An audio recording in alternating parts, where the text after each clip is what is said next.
DJ Fuzz. DJ Fuzz. Welcome to another episode of The Book of Jake. This is a podcast where we chat to really interesting Malaysians, especially Malaysians who are interesting, who have been doing great things in the field. But before I introduce my guests, I wanted to do one thing. And maybe two things, like, share, three things, and subscribe to my channel, help me grow, and also share it to anybody who will need this information. So I'm not going to waste much time. Somebody I've known for the longest time, DJ Fuzz. Actually, I know his father also, his late father, who was a newsreader, but we'll get into that later. DJ Fuzz has been in the DJing scene since 1999, so that's 25 years, right? Yeah. And probably one of the most successful DJs in the country. I give you that cred, and he's an OG. Actually, I'm the OG, but I'm the OOG, he's the OG. So run us through your DJing journey. So basically, I started DJing in 1999. Okay. First of all, thanks for having me here. Happy. For your information, when I started DJing, these are one of my teachers, one of my sifus in DJing. So just so you know. Thank you. Yeah. So anyways, so I started in 99, so I went to this DJ school, learned how to DJ, the usual process. So I became a DJ for a few years, built my name in the scene. So now I'm into several kinds of business, and that involves advertising and anything got to do with creative stuff. Tell us about you winning those DMC contests. What does DMC mean? You represented Malaysia in a few places in the world, and talk to me through about that. When I started DJing, I was just like an ordinary DJ. And I'm just trying to grow from the start. So I had a manager, Yanis. So she told me, hey, if you want to grow in the business, you want to get your name known, you have to win championships. And it was really hard, because there's a lot of good DJs out there. So you have to be the top so you can get more coverage, more shows, more press. So I started. At first, I didn't win. I was like losing a few times. Then I practiced more. Then eventually I keep on winning Malaysia, and I think I got 6 titles. And some of the competitions led me to international, like world finals, Asia finals, stuff like that. So I'm very grateful to be part of that. So when you talk about competitions, these are technical DJ contests and scratching and all that. So speaking of that, you also did many years in the clubs, and what has changed? So DJs today, how they operate is different from how we operate back in the day. But just if you are an old DJ who started a long time ago, you just need to adapt to it. Then if you know how to adapt to the current changes and style, then you'll be able to be okay. But club scenes is still there. Yeah, do you know I started DJing in 1980? Really? So that's shocking. I still throw a set once in a while, but you've done some amazing gigs. And what I've been noticing is lately you've been coming back into the scenes, and you're doing videos of DJing and mixing and scratching and explaining to this, and you're throwing it out, free. Why are you doing this now? Okay, I have 2 main reasons why I'm doing that. One is because of marketing and branding. So as a DJ or as a producer, you want to be known to the masses. But one of the ways is to do free content. And when you do free content, it establishes credibility. And it builds trust with the audience. So if you share knowledge, that means you are trying to tell them that I am an authority in this subject field. For example, let's say you write a book in something. If you're an author of a subject, you are an authority of that subject matter. So when you teach people for free outside, you're actually telling them, I'm good in this. That's why I'm teaching you. And they trust you because you're actually liable for that. Like you are good for that. So they follow you. So they get more knowledge. The very interesting point you brought up here is self-branding and marketing and promotions. Do you think that DJs are promoting themselves enough in Malaysia? I don't think so. So what do you think? I see you, maybe DJ Ken, DJ Reeve, and one or two, but the younger ones don't seem to be doing this. Why is that? Personal branding is a matter of personal choice. Like you can be very skillful, like you can be very good technical DJ, but if people don't know you are skillful, then what's the point? Like I'm sure there are some DJs out there in Malaysia who is better than me technically, but the reason why they're not there because they're not promoting themselves to that level. Like personal branding is not there. Okay. So from DJing, you transition into entrepreneurship and advertising and creative, and you're known as the Raja Jingle, the Jingle King, and which is quite fascinating because every time I hear a jingle in Malay, it's ini mesti DJ Fuzz yang buat. So there must be a recipe, and I know it's up to you whether you want to share this or not, because I feel that you found it. And how does one get into this? Okay, I'll share with you all the secrets. There's no secret actually. When you write a song for a songwriter, they're actually trying to sell a song. But you're writing a song for a client, they're actually using that song as a tool to sell something else. Sell a product, yeah. So in order to do better jingles, you have to understand marketing. So you have to learn basic sales copywriting, understanding your target market and all that. So it's different from writing for artists. Back in 2014-15, I was doing a lot of songs for artists, and alhamdulillah, it went out to the charts. A lot of songs went to the charts, and some of the entrepreneurs they met me. They said, "Hey, Fuzz, can you do a song for my brand which sounds like your song, not like a typical jingle? It has to be like something like radio sound, but it's an advertisement." I'm grateful that I had some basic marketing knowledge back in university. So I'm like, okay, maybe I do some sales copywriting in the song. Then we'll use pop songs and incorporate the infuse it in the song, and it worked well. But I didn't create a main business for that. I was still doing songs for artists. But back in 2018, I went to a business seminar, and this mentor told me, I think you should get into this because no one is. This is Dr. Azizan. No, I went to Seafood Bed. Oh, Seafood Bed, okay. So he was telling me, hey, DJ, you kena buat lagu just for entrepreneurs je, because this is your specialty and your songs are catchy, and he said your jingle sounds like singles. So from there I'm like, maybe I should use that as a tagline. Make your jingle sound like a single. Yeah. So then from there I started promoting it, and I start capitalizing more on jingle production. Like we are like focused on that all the time. That's why today 80 to 90% of Malay jingles that you hear done by you. Yeah, it's done by our. Okay. Side. So how many people now do you hire? I have in the team a lot of part timers. Probably like 5 songwriters. Safe to say I've written about 300 something jingles. Wow, there's 300 jingles. Okay, so out of the jingles, which is you think the most memorable one that people know it? There's this brand called Bulan Bintang. Yeah, okay, and not very familiar. Era. These two are like dominant, and the songs are actually pretty catchy. It's a very interesting progression you made from DJ to and stuff. So you talked about advertising. What other aspects of advertising are you invested in? Okay, so first is jingles. Because I've been in the music business for many years, so we've known a lot of artists, a lot of artists, influencers, all these KOLs. So we're so used to managing artists. So we thought maybe we can start getting into influencers too, because they are about the same. They're like artists too. At first, it was hard for them because they had to call each one of the artists, right? Review products, and then it's time consuming for them. So we created a service where just call us. We'll get you all the influencers. And so it's like what I did in Rocket Fuel, similar, right? Something like that. Okay, yeah, it's about the same. Okay. So if you go through us, you don't have to worry about getting con. Yeah. They take money and leave. Disappear. Don't do the rate product or review and stuff. Okay. One thing that I noticed and that you read a lot, which I really like, because and you've written a couple of books. You want to share some thoughts about that? And what are you reading these days? When I was in university, I didn't really study that much. I don't like to study. I'm not the studious kind. Like me lah. But I like to read. So I'm only. It's like me. I'm only looking for books that interest you. That can resonate with me. So things that I like are usually finance or anything to do with business. I started with reading stuff like the Robert Kiyosaki. Basic financial management skills and all that. I learn about marketing or management or leadership or stuff like that. So I make it a point to every year I must be able to read at least 100 books. That's incredible. One book every 3.5 days. Something like that. But now I do less. But I used to do that like 100 at least a year.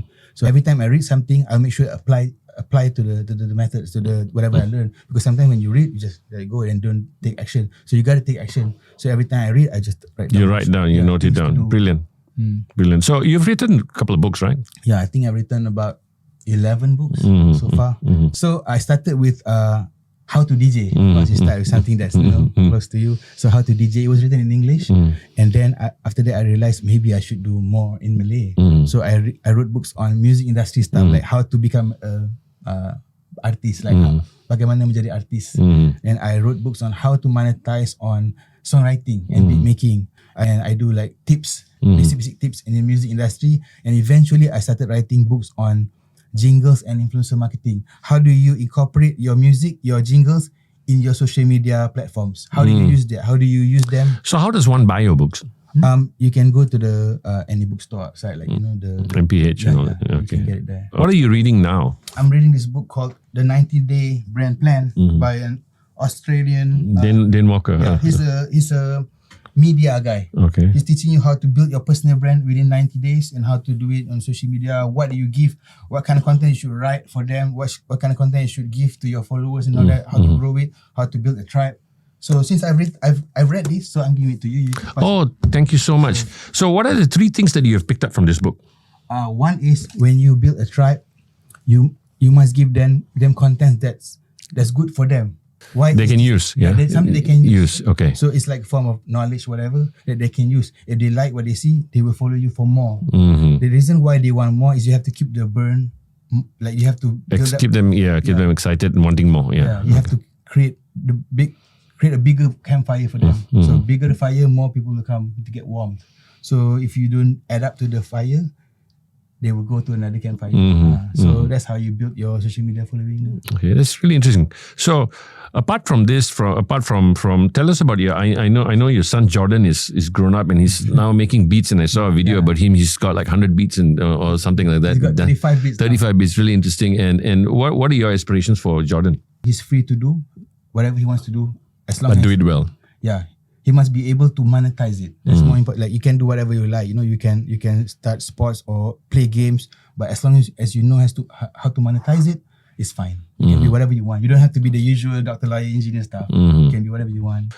Assuming I'm a new DJ, influencer, somebody who's getting in the creative scene, what is the advice that you would give me for me to improve my presence, improve my worth, my value in the next 100 days? How do you set yourself different from the rest? How do you make yourself distinguishable compared to the other guy beside you? Maybe let's say you can scratch, but scratching is no longer relevant today. Like it's not mainstream. If you can scratch crazy, they don't care.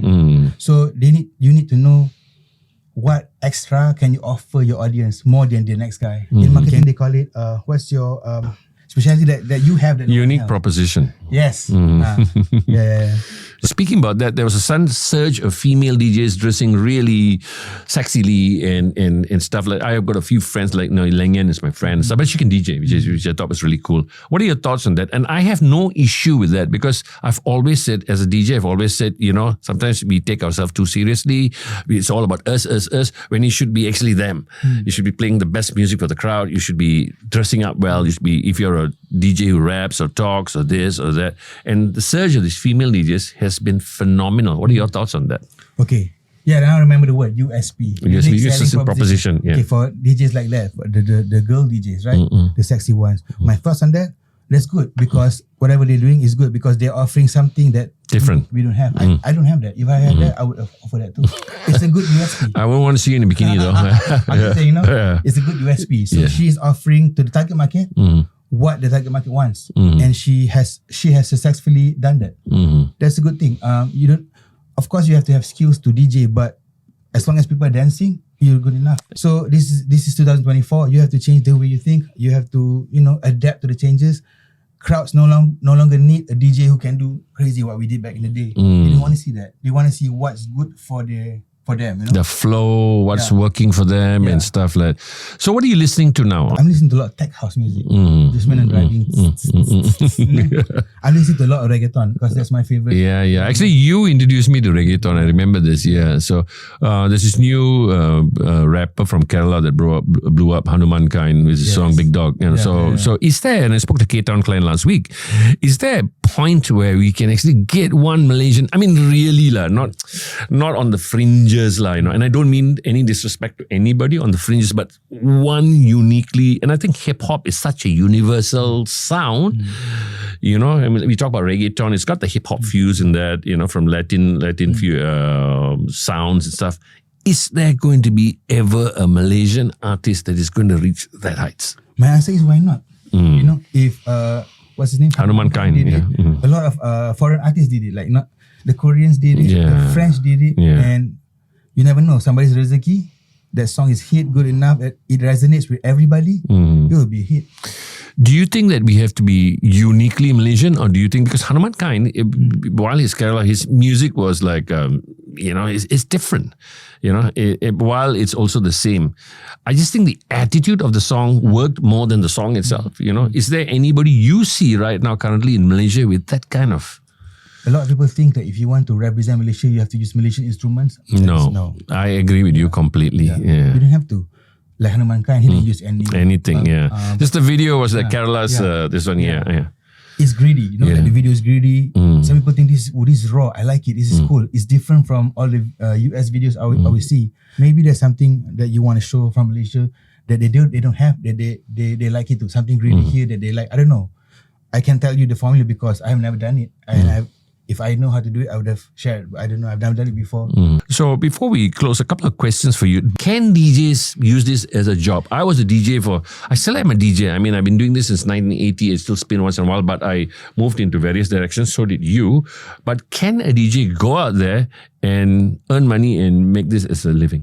There's two types of income in this life. There's one called active income, and the other one is called passive income. When you do active income, you go to work, you get paid for it. You go to the show, you get paid for it. You go to any events, you get paid for it. If you don't go, if you're sick, you're not going to get paid for it. So how are you going to get yourself sustained when you no longer have the ability the health to do so? So there's another way of doing it, which is investing in passive income. How do you achieve passive income? There's two ways of doing it. One is you build a business, and another one is to invest. But to have these things, you have to learn. You have to acquire this knowledge, investing in real estate or portfolio stocks or whatever. I expanded slowly using the knowledge I have from DJing.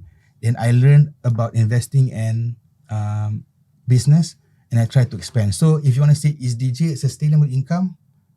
No DJ can use DJ shows money for the rest of their life. From the income point of view, you have to know how to diversify. Yeah.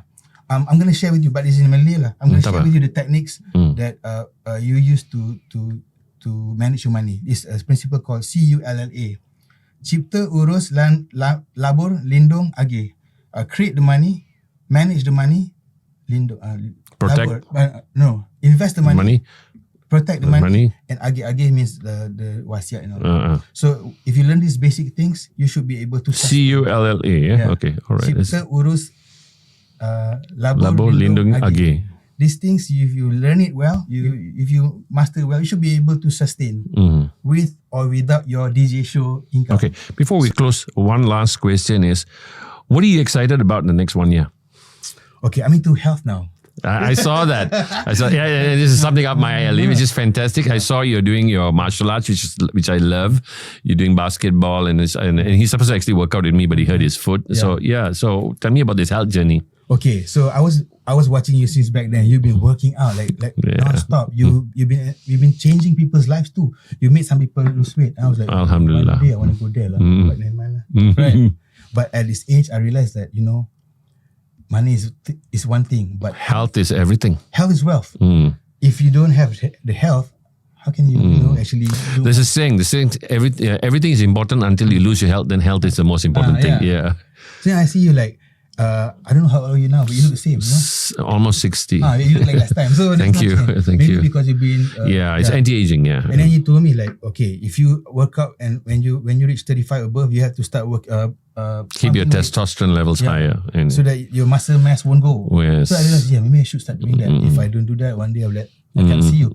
Maybe in the next 10 years, if I touch wood. Next 10 years, I won't be able to walk. Yeah. So I better work up now. So I started doing a lot of things like basketball. I saw that. Yeah. I've been doing taekwondo again. Yes, which is fantastic. I did Muay Thai. And I started bumping iron. Yes, good. That's good. So how much weight? You lost about 25 kilos? 21. 21 kilos. So he's very accurate. 21 kilos. So what's your target now? I want to try another 20, but I know it's harder now. No, I would suggest don't worry about the weight, but just worry about how you look and how you feel and stuff like that. But just fantastic. It's good having here. It's actually a guy I used to mentor for a bit. Yeah, and him and Ultimate. So you've done really well. Very, very happy to have you in the show.